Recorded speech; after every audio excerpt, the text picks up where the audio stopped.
To manufacture cement clinker using the modern dry process, you need a thermal environment that pushes between 1400 and 1500 degrees Celsius. In that extreme heat, raw, crushed rock melts down and fuses together.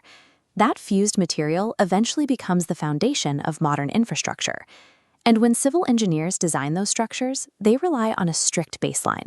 The compressive strength the cement achieves at 28 days is calculated as 100% of its design capacity. But physically, that baseline is an engineering placeholder. Ordinary Portland cement actually only reaches about 70% of its final strength at that 28-day mark. It takes a full year for the concrete to cure to roughly 90% capacity. The mechanics of this curing timeline stem from the composition of Portland cement, which consists of 4 distinct minerals that react at wildly different speeds. These 4 foundational minerals are born during that intense fusing process inside the kiln, and in material science, they are collectively known as Bogue compounds. We classify them by their shorthand chemical formulas, C3S, C2S, C3A, and C4AF. The 28-day macroscopic engineering standard we rely on is simply the mathematical result of managing the microscopic, time-delayed, chemical competition between these 4 specific actors. This chart gives us a framework to track how each individual compound contributes to structural integrity over time. We will map this out on a logarithmic scale, stretching from the initial hours of a pour all the way out to 1 year. First is Tricalcium Silicate, commonly called Alite, or C3S. On average, Alite makes up about 40% of the standard cement mixture. As you can see by the sharp initial rise, Alite is the primary driver for early strength. It delivers the early hardness required within the first 7 days, and it provides crucial resistance to freezing and thawing cycles. Next is Dicalcium Silicate, known as B-Lite or C2S, which averages 32% of the mixture. B-Lite reacts much more slowly. It dictates the ultimate 1-year load-bearing capacity and provides the concrete's essential resistance to chemical attacks. Direct. This cable excerpt shows the Bogue compounds, but look at the bottom row. This is Tetracalcium Aluminoferrite, or phyllite. It makes up roughly 8% of the mix, but it offers the poorest cementing value. Because it contributes almost nothing to the load-bearing strength of the concrete, civil engineering students often use a mnemonic identifying phyllite as the fraud compound. The true heavy lifting is isolated to the 2 calcium silicates.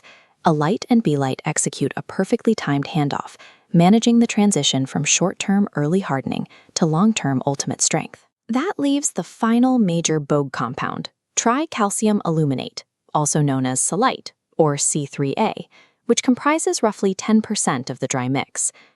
Unlike the slow structural buildup of the silicates, Salite is responsible for the immediate initial setting time of the cement paste the moment water is introduced. Cement hydration is an exothermic reaction. To understand how these chemicals interact, we must track 2 separate metrics: the pure speed of the reaction and the volume of heat generated.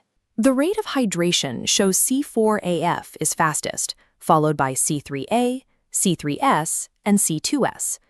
Below that, the rate of heat evolution shows a different hierarchy. For total thermal energy, C3A jumps to the top, followed by C3S, C4AF, and C2S.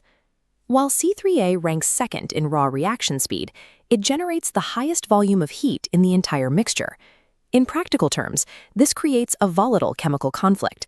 When C3A meets water, it reacts violently and instantly, dumping massive amounts of thermal energy into the mix before any real load-bearing strength has time to form. This unregulated C3A reaction leads to a catastrophic consequence known as flash set.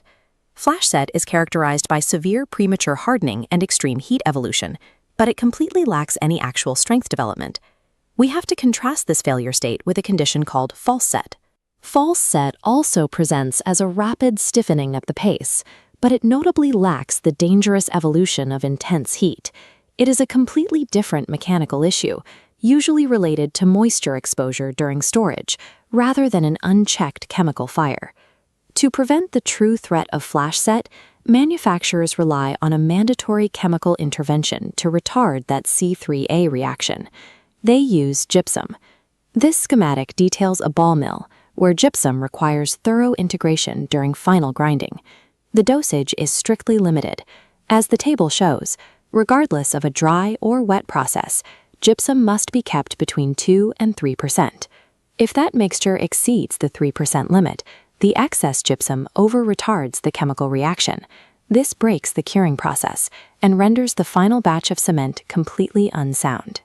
Preventing a catastrophic placement failure in the field relies entirely on executing this precise 3% chemical intervention far up the supply chain, deep inside the final grinding mill.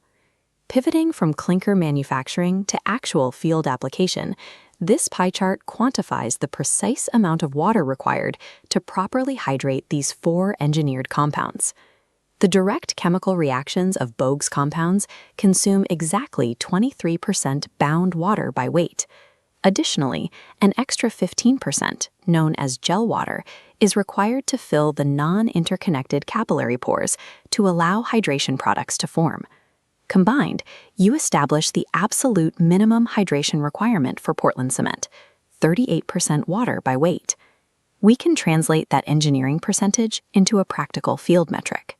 For a standard 50-kilogram bag of cement, achieving that 38% minimum generally requires a range of 20 to 30 liters of water, with a precise standard being 27 liters to achieve a 0.45 water-to-cement ratio.